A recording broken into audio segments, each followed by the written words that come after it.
এই রমজানে একটি নামাজের কথা বলবো, শত কষ্ট হলেও এই নামাজটা আপনি ছাড়বেন না, একবার হলেও এই নামাজটা আপনি পড়বেন। নবীজি এই নামাজের এত গুরুত্ব দিতেন, নবীজি বলেছেন জীবনে একবার হলেও তুমি এই নামাজটা পড়বে।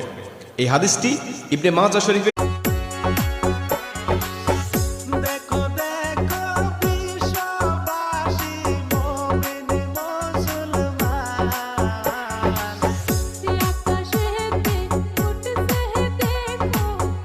রোজা রাখো, নামাজ পড়ো হে মুসলমান, তোমার গুনাহ মাফ করিতে এসেছে রমজান।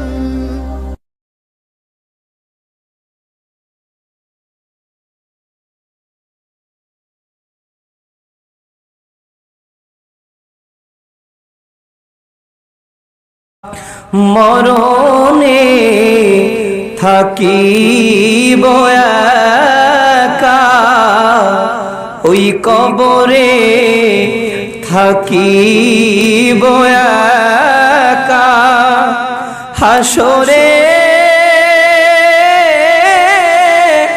উঠিব একা, সেথায় পাই জানো ও নবী আপনার দেখা, ইয়া নবী দিন দুনিয়ার মালিক আল্লাহ বড়ই মেহেরবান, হেফাজত রাখিও আল্লাহ, হেফাজত রাখিও আল্লাহ, আমাদের ঈমান ইলাহি রহিম রহমান। কত দোষের দোষী মোরা, নাই কোনো সীমা,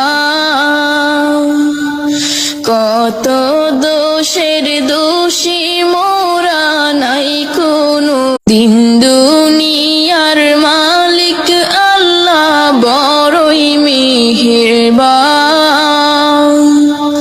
হেফাজত রাখিও আল্লাহ, হেফাজত রাখিও আল্লাহ, আমাদের ঈমান ইলাহি রহিম রহমান। কত দোষের দোষী মোরা, নাই কোনো সীমা, কত দোষের দোষী মোরা, নাই